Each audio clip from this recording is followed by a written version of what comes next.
The Centers for Disease Control and Prevention estimates that autism's prevalence as 1 in 68 children in the United States. That includes 1 in 42 boys and 1 in 189 girls. As autism impacts so many children and adults in the area, we are partnering with our friends over at the Turn Center to talk about different therapy service during Autism Awareness Month.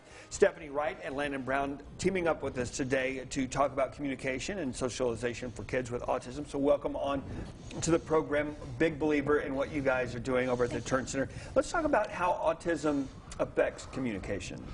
Well, autism is a spectrum disorder. Okay. So you will get a variety of not only types of symptoms, but severity of symptoms. You'll see a wide variety in how those people are experiencing those symptoms. And so with those different symptoms, okay, you will see some of those patients are totally nonverbal. They have zero or little verbal communication. And with patients like that, a lot of times we will use augmentative or alternative communication. So you've got a couple of examples, right? I do. That would be something like this pod book here. Okay. This is considered a low-tech device where they would point to a picture or an icon with a word or a phrase on it to communicate whatever message they want to say. Okay. Or we have my favorite, which is a speech-generating device. This actually allows them to have a voice that is audible. So patients can, again, access the icons to say a word such as hello. Hello. Wow. And so do you find that sometimes with these kids that come in that they start with this and they then kind of start to open up and become a little bit more vocal? You do see that. The evidence shows that they are more likely to become verbal. But beyond that, we're giving them a voice. Even if they never become verbal, we're giving them a way to be successful communicators. I love that, Landon. Let's talk about the social interactions and which ones are different, or difficult rather, for kids with autism. Yeah, as you think about social interactions, for most kids, they learn their social interactions just through their normal day-to-day activities as they're going through school and as they're playing with their siblings and friends. But kids on the spectrum, they often have to be actually taught those skills. Okay. So things like turn taking and noticing that somebody else is around their body, or having to play with a toy appropriately, all these things have to be taught to them. Things even as simple as responding when somebody says hello is difficult for them. And so that's where we come in, is we want to help teach them those skills. And as you go in to start thinking more about social interactions, it becomes quite difficult, and there's a lot of processing and problem solving that goes into it. So take on that example of saying hello to somebody. Right.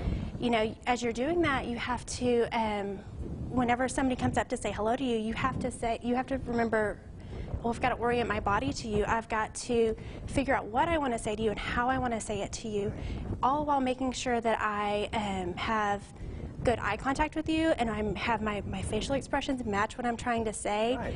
And that's difficult because it's a lot that goes on within a matter of milliseconds.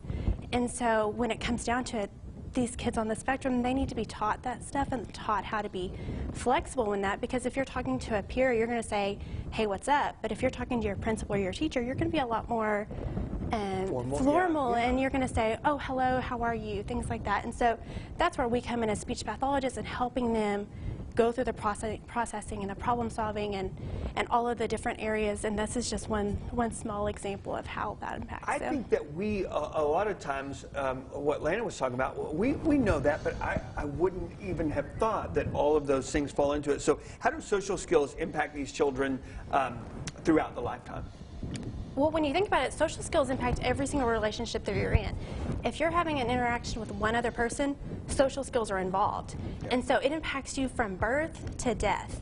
And so, you know, kind of like we talked about before, you know, you have those social skills on the playground as you're in school, to sitting in the circle sitting in circle time for kindergarten, and then as you go into like group homework activities, things like that, to dating relationships, to job interviews. It's a foundation, and unless we give those kids the opportunity to set that foundation, whether it is saying hello or pointing, giving them that voice, to teaching them the appropriate response to things.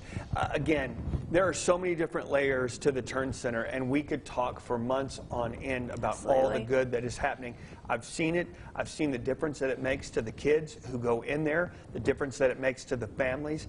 And when you are the parent of a kid who has no voice in no way, and then all of a sudden you're getting to hear them say hello for the first time, just mind-blowing. So keep up the good work. Ladies and gentlemen, you can find out more about the Turn Center by going over to their website. That is turncenter.org. They've always got some great things going on, so reach out. Up next, we've got a look at news and weather headlines. Don't go anywhere.